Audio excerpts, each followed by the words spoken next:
నమస్తే, welcome to Suman TV. నేను విష్ణు. ప్రస్తుతంతో పాటు సీనియర్ మార్కెట్ అనలిస్ట్ జీవి సత్యనారాయణ గారు ఉన్నారు. వారితో మాట్లాడదాం. సార్ నమస్తే. సార్ నమస్తే.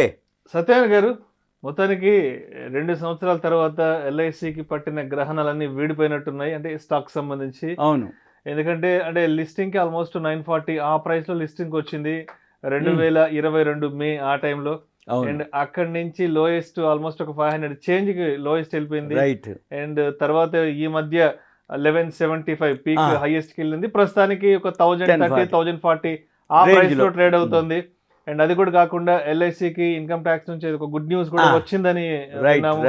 ఏంది అసలు, అంటే అసలు ఎల్ఐసి ప్రయాణం అనేది ఎలా సాగింది అంటారు?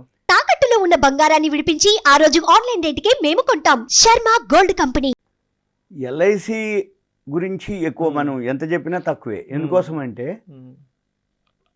గవర్నమెంట్ ఆర్గనైజేషన్లో ఇన్సూరెన్సు లైఫ్ ఉన్నది ఫస్ట్ ఇదే ఎల్ఐసి ఆఫ్ ఇండియా. మామూలుగా గవర్నమెంట్ ఆర్గనైజేషన్లు అంటే స్వాతంత్రం వచ్చిన తర్వాత గవర్నమెంట్ ఆర్గనైజేషన్లు లైఫ్కి ఎల్ఐసి ఆఫ్ ఇండియా, ఇక మామూలు వెహికల్స్ అని, హెల్త్ కోసం అని, 2 వీలర్స్ 4 వీలర్స్, పర్సనల్ యాక్సిడెంటల్కి వచ్చేటప్పటికి వేరే ఇన్సూరెన్స్లు అంటే న్యూ ఇండియా అని, oriental, United India, national insurance, అవి 4 జనరల్ ఇన్సూరెన్స్ల కింద ఉండేది. అయితే ఈ ఎల్ఐసి ఆఫ్ ఇండియా ఏదైతే లైఫ్ ఇన్సూరెన్స్ ఉందో వాళ్ళ దగ్గర ఏవైతే ఎల్ఐసి ప్రీమియంలు ఉంటాయో మామూలుగా లేదు, అంటే పెద్ద మొత్తాల్లో ఉండేది ఎప్పుడు కూడా. ఎందుకోసం ప్రీమియం కలెక్ట్ చేస్తాం, ఎప్పుడైతే రిస్క్ అయినప్పుడే వాళ్ళకి క్లెయిమ్స్ ఉంటాయి, అవన్నీ గవర్నమెంట్ హ్యాండ్ ఓవర్లోనే ఉంటాయి. అంటే ఎల్ఐసి అంటే గవర్నమెంట్ కిందకే. ఎప్పుడైతే ఏ కంపెనీ అయినా సరే, పబ్లిక్ సెక్టార్ యూనిట్లు కానీ ఏవైతే మంచి మంచి కంపెనీలు ఉంటే పబ్లిక్ సెక్టార్ యూనిట్లోనే ఎక్కువ శాతం గవర్నమెంట్ ఎల్ఐసి దగ్గర ఫండ్స్ ఉన్నాయి. కాబట్టి ఎప్పుడైతే మార్కెట్ పడ్డప్పుడు కానీ, మార్కెట్ పడకపోయినా వాల్యూ కనుక ఉన్నటువంటి కంపెనీలు ఏవైతే డిస్ఇన్వెస్ట్మెంట్ జరుగుతాయి, ఇన్వెస్ట్మెంట్ అంటే మనం షేర్లు కొనుక్కోవటం, డిస్ఇన్వెస్ట్మెంట్ అంటే గవర్నమెంట్ కంపెనీల్లో గవర్నమెంట్ వాటా తగ్గించుకొని ఐపీఓల ద్వారా మనకి షేర్లను అలాట్ చేసే ప్రొసీజరు డిస్ఇన్వెస్ట్మెంట్. ప్రతి సంవత్సరం గవర్నమెంట్ ఏం చేస్తుంది అంటే బడ్జెట్లో డిస్ఇన్వెస్ట్మెంట్ కింద 1,50,000, 2 లక్షలు, 2.5 లక్షల కోట్ల రూపాయలని కేటాయింపు జరుగుతుంది. ఈ 2 లక్షలు, 2.5 లక్షల కోట్లు, 1,50,000 కోట్లు చేయాలి అంటే గవర్నమెంట్ ఆర్గనైజేషన్లోంచి డిస్ఇన్వెస్ట్మెంట్ చేయాలి.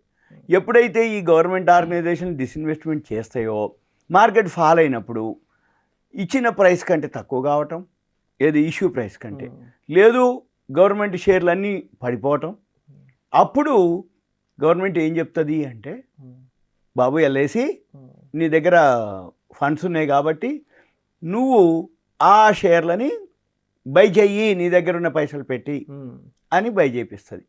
ఎప్పుడైతే ఎక్కువ శాతం గవర్నమెంట్ ఆర్గనైజేషన్ షేర్లు ఎప్పుడు పెరగవు. షేర్ మార్కెట్లో అందరికీ కావలసింది ఏంటిది అంటే మూమెంట్, అంటే స్పెక్యులేషన్ జరగాలి, దాంట్లో వాల్యూమ్ జరగాలి, అది పెరగటమో తగ్గటమో జరగాలి. గవర్నమెంట్ ఆర్గనైజేషన్లో ఉండదు.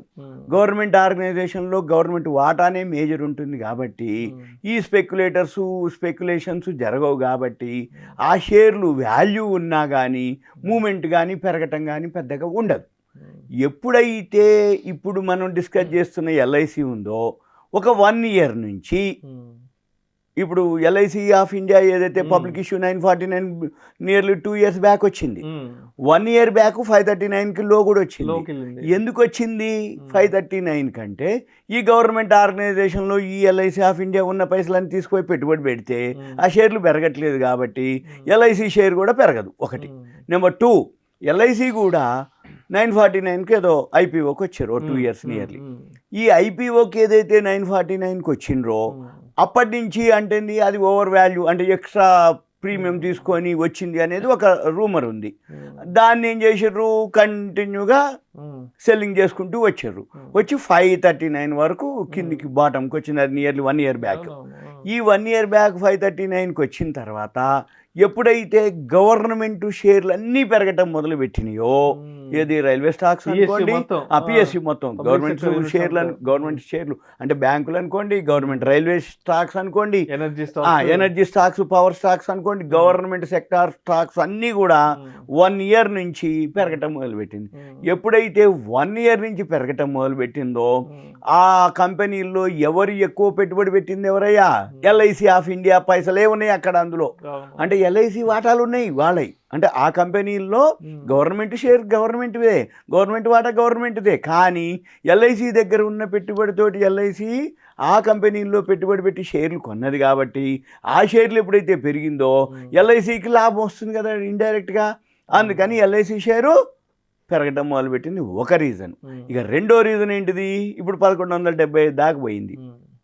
ఇప్పుడు మరి 1175 నుంచి మళ్ళీ 1040కి వచ్చింది. అంటే 130 రూపాయలు అప్పుడే కొంచెం పైనుంచి తగ్గింది. మరి ఇప్పుడు వచ్చింది న్యూస్ 21,740 కోట్లు ఇన్కమ్ ట్యాక్స్ రిఫండ్ వస్తుంది న్యూస్ అనేది. అయితే ఇంకా కొంచెం 3,750 కోట్లు ఏదో ఇంకా రావాల్సి ఉంది, అది కూడా వెయిటింగ్ లిస్ట్లో ఉంది అనేది ఒక న్యూస్. అయితే ఈ న్యూస్ కానీ ఏదైతే మనకి తెలిసేటప్పటికే అవుట్డేటెడ్ అది. ఎందుకోసం అంటే ఇవన్నీ కూడా వస్తుంది, వస్తాయి, ఇస్తారు, ఫైల్ అదే ఐటీ రిటర్న్స్కి ఫైల్ చేసారు, రిఫండ్ ఇంత అమౌంట్ ఉంది, ఇంత రావచ్చు, ఇంత ఇస్తారు అనేది ఏంది? Insider news. ఎప్పుడైతే ఇన్సైడర్ న్యూస్ ఉందో మ్యూచువల్ ఫండ్స్ కానీ, ఎఫ్ఐఐలు, ఫారిన్ ఇన్స్టిట్యూషనల్ ఇన్వెస్టర్స్ కానీ వాళ్ళు ఏం చేస్తారు?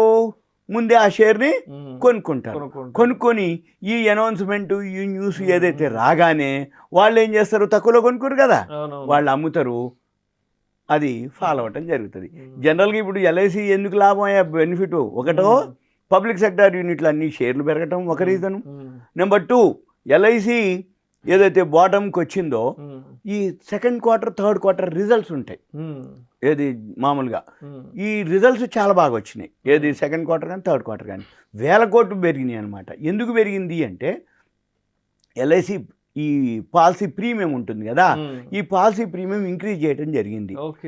అయితే ఎప్పుడైనా కానీ ఏదైనా సరే బెనిఫిట్ రావాలి అంటే ప్రీమియం పెంచిర్రు, పాలసీలు ఎక్కువైనాయి, క్లెయిమ్స్ తక్కువైనాయి. ఎప్పుడైతే క్లెయిమ్స్ తక్కువైనాయో ప్రీమియం పెరిగింది అంటే ఇన్కమ్, డబ్బు మిగులుతుంది కదా, డబ్బు మిగిలిపోతుంది. క్లెయిమ్స్ లేవు అంటే లోపలికి వచ్చి ఆదాయం పెరుగుతుంది, బయటకి వెళ్ళే ఖర్చు లేదు. అంటే క్లెయిమ్స్ అయితే ఇస్తారు కానీ రిజర్వ్స్ పెరుగుతాయి, రిజర్వ్ పెరుగుతుంది. అందుకని ఏమైతుంది? ఇండైరెక్ట్ గా దీని రిజర్వ్ అనుకోండి, ఈ ప్రాఫిట్ అండ్ లాస్ బ్యాలెన్స్ షీట్లో నెట్ ప్రాఫిట్ అనుకోండి, వీటన్నిటితోటి ఒక రీజన్ పెరగటానికి. ఇక రెండో రీజన్ ఏంటిది? అవేర్నెస్ పెరిగింది ఇప్పుడు ఇన్సూరెన్స్ మీద ఎక్కువ శాతం. అంటే ఈ కరోనా తర్వాత ఈ ఇన్సూరెన్స్ మీద అవేర్నెస్ పెరగటం, ఎల్ఐసికి ఇంకో విధంగా బాగా అవేర్నెస్ రావడంతో ఇదొక రీజన్. అంటే ఇవన్నీ రీజన్లతోటి మరి ఇవన్నీ అంతకుముందు లేవా, మరి ఇప్పుడే ఉన్నాయా, ఇప్పుడు పెరిగినాక ఇవన్నీ చెప్తున్నారు అంటారు ఇన్వెస్టరు. కాదు, పెరిగినప్పుడు ఉన్నాయి, పెరగక ముందు ఉన్నాయి, పెరిగినాక కూడా ఉంటాయి, పెరగక ముందు కూడా ఉన్నాయి. కానీ అర్థం చేసుకొని ఇన్వెస్ట్ చేయటంలోనే ఉంటుంది. సింపుల్ అన్నమాట. బిజినెస్ అంటే తక్కువలో కొనుక్కొని ఎక్కువలో అమ్మటం బిజినెస్ అంటే, అంతే తప్ప హైలో కొనుక్కొని లాస్ వచ్చింది లోలో అమ్మటం అది బిజినెస్ అంటారు, అది గ్యాంబ్లింగ్ అంటారు. ఎందుకు అంటే సపోజ్ మేము 539 అప్పుడు మేము చెప్పడం కూడా జరిగింది. ఏమని? ఎల్ఐసి వాల్యూ ఉందా లేదా 949కి ఇస్తే ఎవరైనా అడిగితే ఏమంటారంటే, ఎవరైనా చెప్తే 949 ఐపీఓకి వచ్చిండు, ఇప్పుడు తగ్గిందా, ఇప్పుడు చెప్పింట్లే మీరు అంటారు. ఇప్పుడు ఏమంటారు తెలుసా? ఇప్పుడు కొనొచ్చా అండి అంటారు. మేము ఇప్పుడు ఎంకరేజ్ చేయం. ఎందుకు ఎంకరేజ్ చేస్తామా అంటే 540లో కొనుక్కోవటం వేరు, 1175లో కొనుక్కోవటం వేరు. మన పని ఏంటిది? వాల్యూ ఉంది, వాల్యూ ఉంటుంది. కాకపోతే ఏంటంటే ఈ మధ్య కాలంలో పబ్లిక్ సెక్టార్ యూనిట్లు అన్నీ పెరగటం వల్ల ఎల్ఐసి కూడా బాగా పెరగటం జరిగింది. ఎందుకు? ఈ దీని దగ్గర ఏవైతే ఫండ్స్ ఉన్నాయో ఇన్వెస్ట్ చేయటం వల్ల.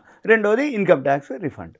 వీటితోటి సో మొత్తానికి ఎల్ఐసికి మంచి రోజులు అయితే వచ్చినాయి. ఓకే, మొత్తానికి మంచి రోజులు అంటే ఏం లేదు, ఐపీఓ కంటే ఇష్యూ ప్రైస్ కంటే పైన ఉన్నంత వరకు మంచిదే. ఎందుకు?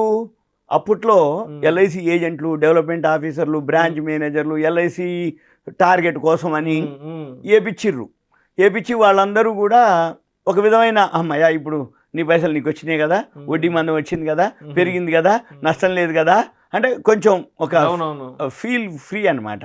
అదే లోలో ఉంటే ఏమైనా నువ్వు చెప్పి ఏపిచ్చినావు నాతోటి అనేది కొంచెం మొహమాటాలు ఉండేది. ఇప్పుడు అవి లేదు. అది కథ. Thank you sir. Okay. So multi Prasad ధన్యవాదాలు. ప్రేక్షకులకు విజ్ఞప్తి, ఈ వీడియోలో ప్రస్తావించబడిన అంశాలు కేవలం ప్రేక్షకులకు ఒక అవగాహన కొరకు, ఇన్ఫర్మేషన్ కొరకు, ఎడ్యుకేషన్ పర్పస్ కొరకు మాత్రమే వీటి గురించి ప్రస్తావించడం అనేది. ఇవి మా రికమెండేషన్స్ అయితే కాదు. పెట్టుబడులు పెట్టే ముందు మీ పర్సనల్ ఫినాన్స్ ప్రొఫెషనల్ని సంప్రదించి మాత్రమే తుది నిర్ణయం తీసుకోగలరని మా మనవి.